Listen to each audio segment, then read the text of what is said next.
When the mainstream media or political pundits tell you that the cost of living is leveling out and that inflation is going to go away back down to the 2% that the Federal Reserve wants it to go down to, ladies and gentlemen, by now you should know that that's all a lie and nothing but propaganda. In my opinion, of course, if the high cost of groceries makes you feel sick, you are not alone. Let me tell you what, sometimes when I go into a regular supermarket like a Fred Meyer's, a Safeway, even a Walmart, which I very rarely go to, and I look at the prices of the everyday items, I tell myself, I'm like, how in the world can people survive on this?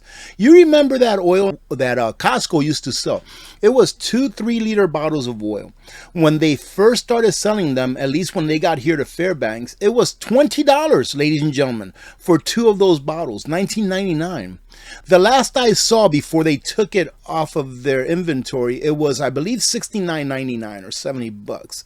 Now they don't have it in their inventory anymore, but they did replace it with 1 3-liter bottle of olive oil. That's $40. So even after they replaced it from 2 to 1, it's still more expensive by a very high percentage. 21%.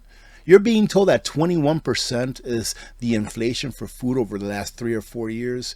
A typical U.S. household must now spend, this is compared to like 2 or 3 years ago, $1,069 more a month just to buy the exact same goods and services that they did 3 years ago. What is that called? That is called inflating away your wealth. That's what that's called, ladies and gentlemen. Over the course of an entire year, that is almost an extra $13,000, ladies and gentlemen. What could you do with $13,000? Well, right now you can just live the same way you were living a couple years back. Month after month, prices just keep going higher, but those that are running things continue to insist, hey, everything is okay.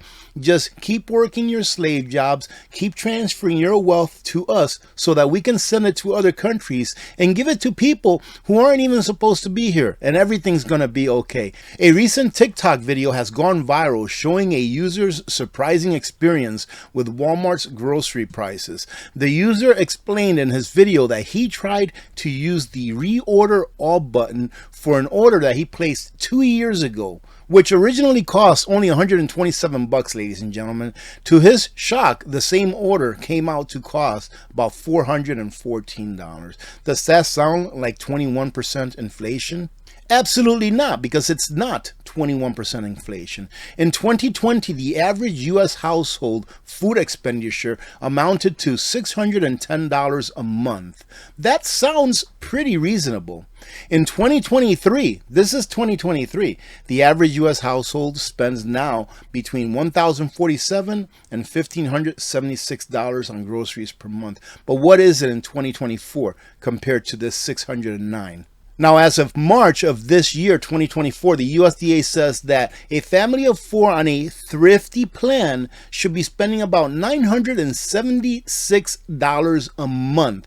That's on the thrifty plan, ladies and gentlemen. Now, compare that to $606 a month just, 4 years ago, let's say. That is more than 50% inflation on food. And I would say that it's even more than that. Why?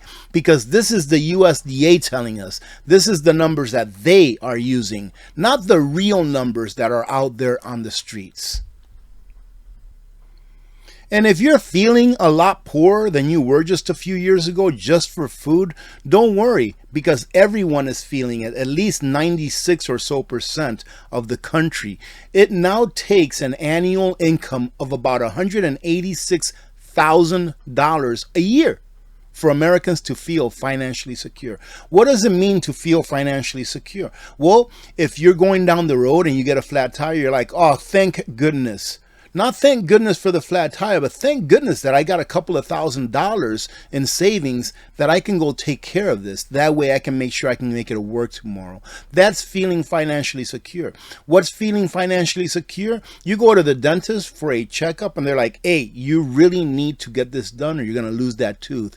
It's going to cost you $1,500 and you're saying, thank goodness that I at least have the funds to be able to pay for that. Yeah, we're going to be in a little bit of a pinch and we're going to have to pull back a little for the next couple of months. but I have the funds to pay for that. That, ladies and gentlemen, I would say is somewhat financially secured. How many of you can say, or how many people do you know out there that couldn't say that couldn't come up with $1,500 to put a crown on, that couldn't come up with $500 or $600 to put on a tire because they had a blowout or change a battery, etc.? Well, unfortunately, only 6% of U.S. adults make that kind of money. So we have a major problem in our hands. Remember when I told you about 96% or so of people aren't financially secure in a manner that they can just change a tire when they need to, etc.? Well, it's like 94%. 6% of U.S. adults make enough money to feel financially secure. The cost of living has become extremely painful, and millions of Americans are stressed out of their minds because their finances are such a mess. Over the past several years, we have witnessed an economic shift of epic proportions. The ultra wealthy have gotten a lot wealthier, the ranks of the poor have exploded, and the middle class has been absolutely eviscerated. I'm going to explain a little bit here in a minute. In this current economic environment, only a very small segment of the population is living comfortably. The following comes from CBS News. And before we get to that, let me tell you why it is that inflation is devastating to the middle class and to the poor. Because those of us that have to earn a wage in order to live, meaning that you go to a 9-to-5, meaning you have a salary job, meaning that when you get paid, you need most of that money in order to pay your bills to live. Those people, inflation devastates their purchasing power. Your pay never keeps up with inflation, and it was designed that way so that the government and the wealthy can take from you your wealth. Your wealth is not the number of digits that you have. Your wealth is what those digits that you have in the bank can buy you. And since the government prints those digits out of thin air, they can take the value right out from under the labor that you've already used in order to gain those dollars in your bank accounts. Now, the wealthy, the way that they stay rich and get richer is that they don't take a salary. And if they do, they take a very small salary, because that way they only pay taxes on a small amount of their wealth. How do they take most of their wealth? By having assets, by getting shares instead of getting paid, by having 5 or 6 big houses, by buying artwork, right? By buying numismatic coins. You know, numismatic coins like gold coins, silver coins that are numismatic, that have a really high premium, is really artwork in the form of a precious metals. Well, that's how the wealthy stay wealthy and get wealthier, because as inflation goes up, those assets that they put their fiat currency into go up in value as well. So they don't lose any wealth. They take it from those that have to spend their wealth immediately upon getting paid from working a job. So that means most Americans. And ladies and gentlemen, if sometimes when I give explanations like this, they don't make too much sense because I'm not that great at, telling it or talking about it, join one of our live streams. Because whenever we have them, in the summer I don't have them that often, because during our live streams, not only am I there to talk back and forth with you, but all of our other community members are there as well. And if you've never joined in one of our live streams, it's a lot of fun. Americans have a specific annual income in mind for what it would take to feel financially secure, according to a new survey from Bankrate. The magic number is $186,000 per year. Currently, only 6% of U.S. adults make that amount or more, said Bankrate. The median income for family falls between $51,500, this is per family, not per worker, and $86,000 a year. According to the latest federal data, that is, achieving financial security means being able to pay your bills while having enough left over to make some discretionary purchases and put money away for the future, the personal finance site said. When I was growing up, I thought that anyone who earned $100,000 was wealthy. They were wealthy. Why? Because money back then, or fiat currency back then, had a lot more purchasing power than what it does today. Meaning that it took a lot less of your time to live the same standard of living that you can live now. But now it takes an income of about 5 times that size in order to be considered wealthy. So being wealthy, the American dream, is out of reach for most Americans. And why is that, ladies and gentlemen? Because the money is no good. Meanwhile, the cost of living just keeps going higher and higher and higher. As a result, the percentage of Americans who admit that they are experiencing financial stress just continues to go up. And if you are too financially stressed to eat, ladies and gentlemen, then Bill Gates has your back. Now, in all honesty, I do not know if this story is true or not. So leave in the comments whether this is true, whether this is satire, whether it came from the Bumbling Bee or something like that. I forget the name of it. But I thought I'd bring it up because I know what you're all going to say in the comment. I will never drink it. But ask yourselves this question. Put yourselves in a position that you have no food, that there is no food, and that's all there is. That, ladies and gentlemen, what I just mentioned ought to make you want to prep even harder. Do you want to feed your kids? You want to be in a position where you have to feed your children something that you would have never ever eaten or drank yourselves just because you didn't take a little bit of time and resources now to prepare. Bill Gates has decided that the slave class needs to drink maggot milk. He's launched a food-like product that's supposedly similar to real milk, but made out of maggots. His goal is to introduce this product into the food supply.